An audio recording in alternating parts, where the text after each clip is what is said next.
একদিকে নাটকের তারকাদের পারিশ্রমিক কমাতে চান পরিচালক প্রযোজকরা, অপরদিকে আর্টিস্টরা বলছে পারিশ্রমিক যৌক্তিকভাবেই বাড়িয়েছেন। এখন কার কেমন পারিশ্রমিক আর কোন যুক্তিতে পারিশ্রমিক কমাতে বলা হচ্ছে, প্লাস আর্টিস্টদেরও এই প্রসঙ্গে আরো কি বা বলার আছে, সেগুলোই এখন জানাচ্ছি। গণমাধ্যমের একটি রিপোর্টসে উঠে আসে ইউটিউব কেন্দ্রিক চ্যানেলগুলোতে মোশাররফ করিম, জিয়াউল ফারুক অপূর্ব, মেহজাবিন চৌধুরী, নিলয় আলমগীর, ফারহান আহমেদ জোভান, তৌসিফ মাহবুব, মুশফিকার ফারহান সহ কিছু তারকার কদর বেশি। এসব তারকার পারিশ্রমিক প্রতি নাটকে 2 থেকে 4 লাখ টাকা হয়, কখনো আবার বেশিও হয়, আবার কেউ কেউ মাঝে মধ্যে সম্পর্কের খাতিরে একটু কমিয়েও ফেলে। কিন্তু তারপরেও নিয়ম নীতির তোয়াক্কা না করে অনেক তারকাই যে একের পর এক পারিশ্রমিক বাড়িয়েই যায়, এমন কমপ্লেইন কিন্তু বেশ অনেকদিন ধরেই আছে। সেই রিপোর্টসে বলা হয় এমনও ঘটনা ঘটেছে, অনেক ইয়াং আর্টিস্টরা এক লাফে পারিশ্রমিক 1 লাখ পর্যন্ত বাড়ায়। আবার এখানে একটা সমস্যা হচ্ছে, নাটকের যে বাজেট থাকে তার 50 থেকে 60% চলে যায় আর্টিস্টদের পারিশ্রমিকে। যেমন কোনো একটা নাটকের বাজেট যদি 3 থেকে 7 লাখ টাকা হয়, তাহলে তার 50% চলে যায় পারিশ্রমিকে। তাহলে আর থাকে কি, আর ওটা দিয়ে নাটক কি বা নির্মাণ করা যায়? এমনটাই কথা হচ্ছে প্রযোজকদের। আবার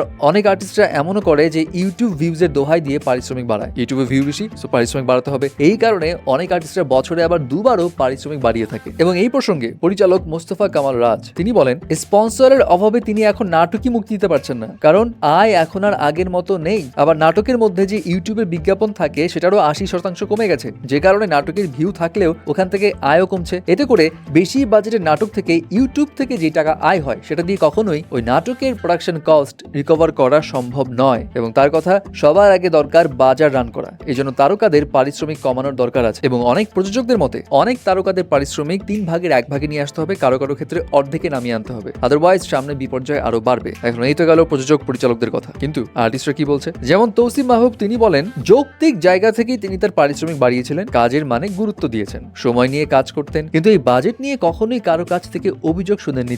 তিনি কখনোই বছরে 2 বার পারিশ্রমিকও বাড়াননি। এছাড়া মুশফিকার ফারহান, তার কথা হচ্ছে, এই যে স্পন্সর কম আসছে, এই স্পন্সর আসলে কতটা কম আসছে সেটাও তো একটা প্রশ্ন, এটা তো জানতে হবে। এখন স্পন্সর এলে সেই টাকাটাও বা কতটা কমছে এটাও জানা দরকার। আগে 6 টাকায় স্পন্সর পাওয়া গেলে এখন কি সেটার মান 4 টাকা কমে গেছে? এটা যদি হয় তাহলে একটা কথা, তখন বাজেটের উপর অনেক প্রেশার তৈরি হয়, তখন সিচুয়েশনটা ভাবার মতো। বাট যদি কেউ এই পারিশ্রমিক কমানোর বিষয়টা নিয়ে কম বাজেটে নাটক বানানোর টার্গেট করে সুযোগ সন্ধানী হয়ে ওঠে, তাহলে কিন্তু শিল্পীরা আরো বড় ক্ষতির মুখে পড়বে। এটা মুশফিকার ফারহানের কথা। যাই হোক, তারপরেও তাদের দাবি হচ্ছে সবার আগে ইন্ডাস্ট্রির স্বার্থ, এই স্বার্থে যদি তাদের পারিশ্রমিক কমাতে হয় তাহলে তারা কমাবে, বাট সুযোগ সন্ধানী হওয়া যাবে না।